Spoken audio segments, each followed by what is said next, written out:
Hello बच्चों। आज का जो हमारा क्वेश्चन है that is the Cartesian equation of the plane through A786 and parallel to the XY plane. बराबर। सो हमारा जो रिक्वायर्ड प्लेन है वो कैसा है? Parallel to XY plane. उसको है parallel to XY plane. Always remember, जब कभी भी ये टाइप का क्वेश्चन आया कि मेरा जो प्लेन है वो A786 से पास हो रहा है, यानी कि this will be my fix point in the plane. तो जो याद रखो कि प्लेन का इक्वेशन निकालने के लिए दो चीज की जरूरत पड़ती है। सबसे पहली चीज is point in the plane, और जो दूसरा है that is normal to the plane करके। नॉर्मल टू द प्लेन को perpendicular vector to the plane करके भी कहा जाता है। तो नॉर्मल टू द प्लेन बोला, नॉर्मल टू द प्लेन बोला, या फिर perpendicular vector to the plane, दोनों का मतलब होता है सेम। ठीक है, अगर ये दो चीज मालूम है, मैं पॉइंट इन द प्लेन को हमेशा नेम करता हूँ ए बार करके, perpendicular vector to the plane को मैं नेम करता हूँ एन बार करके। अगर तुमको ए बार और एन बार पता है then the equation of plane is given by r bar dot n bar is equal to a. ठीक है, this is nothing but vector equation of the plane. ये है हमारा वेक्टर इक्वेशन ऑफ प्लेन।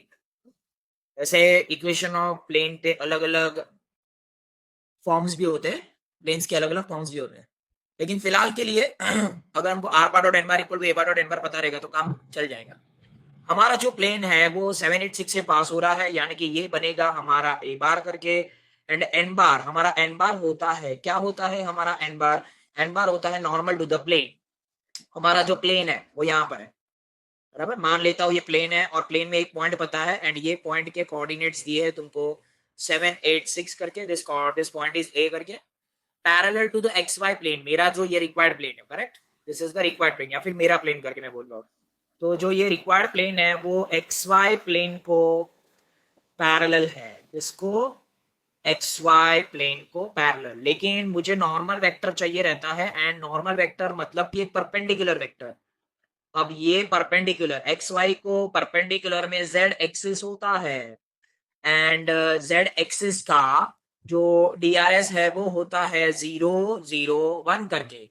अगर मेरा जो प्लेन है यानी कि required plane X Y plane को पैरेलल है, तो जेड एक्सिस जो नॉर्मल बनेगा एक्स वाई का, वही जेड एक्सिस मेरा भी तो नॉर्मल बनेगा। सही है ना, दिख रहा है ना मुझे यहाँ पर? ये इसको भी तो नॉर्मल बनेगा, क्यों? क्योंकि इसी जेड एक्सिस को मैं आगे की तरफ मूव करूंगा तो वो यहाँ आ जाएगा ना। तो सेम बनेगा, यानी कि इसका भी डीआरएस कितना होएगा? 0 0 1। DRS is nothing but a vector. ठीक है, यानी कि मेरा एन बार कितना हो गया ये प्रॉब्लम के लिए? एन बार इक्वल्स टू 0 0 1 करके, एंड ए बार कितना हो गया? ए बार इज इक्वल टू 7 8 6 करके। वेक्टर इक्वेशन ऑफ प्लेन होता है r bar dot n bar equals to a bar dot n bar. So r bar dot n bar का वैल्यू हमारे पास है, यस, कितना है? 0 i cap plus 0 j cap plus 0 k cap. हम आगे 1 k cap, correct ना? 0 0 1 आता है ना, क्योंकि जब भी एमसीक्यूज करते हैं तो हमको फास्ट सॉल्विंग की जरूरत पड़ती है। एंड डॉट प्रोडक्ट को सॉल्व कैसे करते हो? शेप पुली बना के। हमेशा याद रखना, डॉट प्रोडक्ट को ऐसे सॉल्व करते हो। ये थोड़ा ट्रिक है, ऐसे कोई ट्रिक नहीं बोल सकते लेकिन एक तरीका है। तो dot product a bar dot n bar, पहले वाले खोली में क्या लिखेंगे? पहली खोली मतलब ये खोली होती है ना, एंड दूसरी खोली इज नथिंग बट ये वाली। तो पहली खोली में क्या लिखना है हमको? ए बार का वैल्यू कितना है? 7 8 एंड देन 6। दूसरे खोली में क्या लिखोगे? 0 0 एंड देन 1। तो ये तो 0 हो जाएगा, ये भी 0 हो जाएगा, बचेगा 6। तो आर बार डॉट कहना है इसे, यहाँ पर तो सिर्फ के कैप बचेगा, इज इक्वल टू यहाँ पर 6 बचेगा। एंड आर बार डॉट के कैप यानी कि जेड, तो जेड का वैल्यू क्या बन गया? 6। जेड इक्वल टू 6, यानी कि answer is our option number C. ठीक है।